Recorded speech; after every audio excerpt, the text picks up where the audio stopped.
আসসালামু আলাইকুম এভরিওয়ান, আপনি কি রমকম ড্রামা ফ্যান? তাহলে আমাদের চ্যানেলে আপনার স্বাগতম। আজ আমরা কথা বলছি একটা super cute Chinese drama Hidden Love নিয়ে। It's you, it's always you. If I'm ever gonna fall in love, I know ইনি it's হচ্ছেন gonna be আমাদের you. নায়িকা আর ইনি হচ্ছেন নায়ক।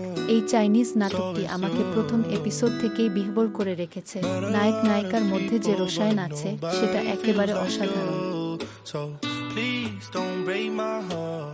Don't tear me তারা ছোটবেলার বন্ধু এবং তাদের সম্পর্কের গভীরতা বেড়ে যাওয়া দেখতে সত্যিই মনের মধ্যে মিষ্টি অনুভূতি নিয়ে আসে। নাটকের শুরুতে আমরা দেখি নায়ক একজন মেধাবী ছাত্র, যার উপর তার পরিবারের অনেক প্রত্যাশা। অন্যদিকে নায়িকা, যার মধ্যে প্রেমের অনুভূতি থাকা সত্ত্বেও আত্মবিশ্বাসের অভাব তাকে বাধা দেয়। It's always you. তাদের মধ্যে একটি দুর্দান্ত সম্পর্ক থাকলেও পরিবার ও সমাজের চাপ তাদের প্রেমকে জটিল করে তোলে।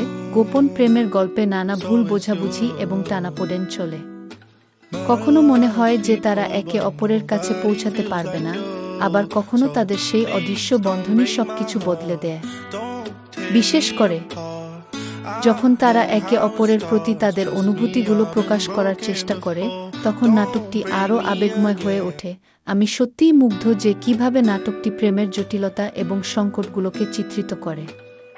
প্রতিটি এপিসোডে তাদের সম্পর্কের গতি পরিবর্তিত হয়, আর It's you. তাই যদি আপনি রোমান্স ও ড্রামার ভক্ত হন, তবে হিডেন লাভ মিস করবেন না। Gonna fall in এটা একটা হৃদয়গ্রাহী কাহিনী যা আপনাকে ভাবাবে এবং আবেগপ্রবণ করবে। বিশ্বাস করুন, আপনি একবার দেখলে আবার ফিরতে বাধ্য হবেন। a lot of people, but nobody feels like you. So please don't break my heart.